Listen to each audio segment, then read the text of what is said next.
Hi there. I'm in day 3 or 4 of being in Melbourne, still trying to get adjusted to this time. The 7 hours ahead is no joke, and it takes me a few days to get adjusted. I think I went to sleep last night around 3 a.m. or so and was up a little before 1 p.m. I'm hoping that in the next day or two I get it together. But on Sunday, I was sharing in the sermon 2 reasons that the Lord gave me why it is so hard for us to surrender to what God is asking us to do. Whether that's picking up something or laying it down, God gave me 2 reasons. The first one being that we do not ask for His help. Religion makes us think that when God tells us to do something, that God is just sending you out there to do it on your own, and He is not. If God asks you to pick up something, to lay something down, He wants to do that with you. When the Lord told me to start the ImSoFly movement, I absolutely did not want to. I was just like, oh my God, I can't believe you're telling me to put myself out there on social media or just any of it. Like, I thought the book was enough, God. I can write that and send it off and I don't have to do anything else. But with this movement and with being on social media, posting videos, is a constant surrender every day to do this. But the Lord told me, Angel, I don't ask you to do anything that I'm not willing to help you do. And John 15:5 says this, and it supports it so much. I am the vine, you are the branches. He who abides in me and I in him bears much fruit, for without me you can do nothing. We can do nothing without Him. So even something like starting the ImSoFly movement, I can't do that without God. The Lord was like, Angel, I don't ask you to do anything that I'm not there to help you with. And matter of fact, God doesn't even want you doing it without Him, because you don't have the wisdom alone to do what He wants done. The second thing that the Lord told me was that you all feed your soul more than you feed your spirit. And then you wonder why you struggle to surrender to what I tell you to do. What do I mean? Your soul is your mind, your will, your emotions. The Bible refers to it a lot as your flesh. If you are always doing what you feel like doing, you're going to struggle in surrendering to the Spirit and what God is telling you to do. If you're always going to the places that you want to go to, you're always Netflix and chilling, or you're always watching programs that are just secular and nothing spiritual, then you're going to struggle to do what God tells you to do in the Spirit. It's all very practical. I hate how a religious spirit will make people think God is so far to get to. He's so hard. All the things He asks of us is so difficult. They're really not. You just need to put strategy in place. You need to be practical in how you approach things. So for me, I don't always feel like reading the Bible, but I do because I know my spirit needs it. And I know that I'm a person that's chasing purpose. How do I chase purpose if I don't ever feed my spirit what it needs? I don't always want to watch Christian programs and ministering or sermons or whatever, but I do it because I know that my spirit needs it.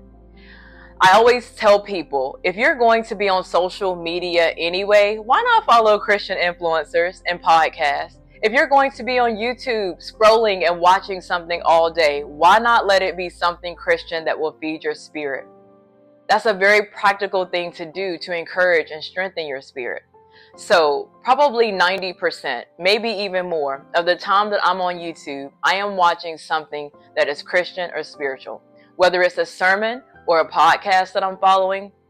If I'm on social media, most of the people that I follow will be Christian things because I want that to come up in my feed instead of all the other stuff. Now, I'm not saying any of that other stuff is wrong or is simple, but what are you trying to make strong, your soul or your spirit? Because if you're making your soul strong, you're going to struggle more when it comes to spiritual things. One of the examples that God told me to share was, I love American football. I even hate that I have to say American football because in America, football is only American football. But after living internationally, when I would say football, they would always think that I was talking about soccer, and I would be so insulted because I'm like, that is not football. Even though they would argue me down about what Americans call football. But you know that I love the NFL, and this was the first year that I was able to get a streaming service that allowed me to watch all football.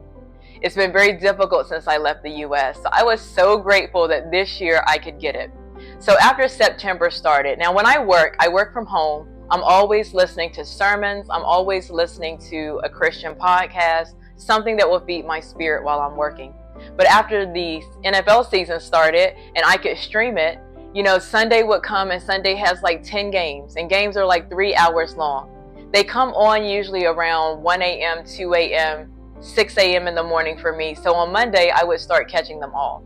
And I would watch every single football game that comes on. I watch it during that week. So while I'm working, I would put football on. And this is what I was doing after the season started in September. Just loving it, because I love football. I love the sport. I love the game. I want to watch all of the games. One day I was sitting in my living room watching, and I heard the Lord say, "You getting enough football?" And as soon as he said it, I burst out laughing because I knew that he was checking me. I had dropped all of the Christian podcasts, all of the sermons that I was watching. They went out the door, and I was just streaming all the football while I was working. Now, I hadn't stopped spending time with the Lord. I was still meeting with the Lord every morning, still meeting with the Lord at night before I go to bed. But I had stopped pretty much watching all of the Christian stuff that I was watching during the day.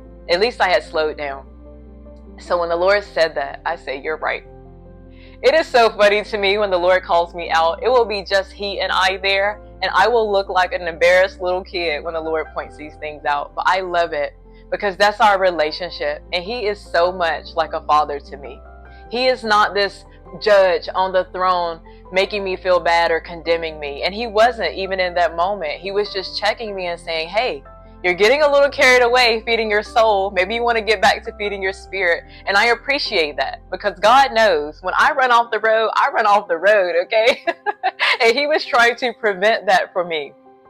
So I said, "Lord, you're right." I started putting all the Christian podcasts back in during my day, and here and there I would watch a football game when I was just having some downtime.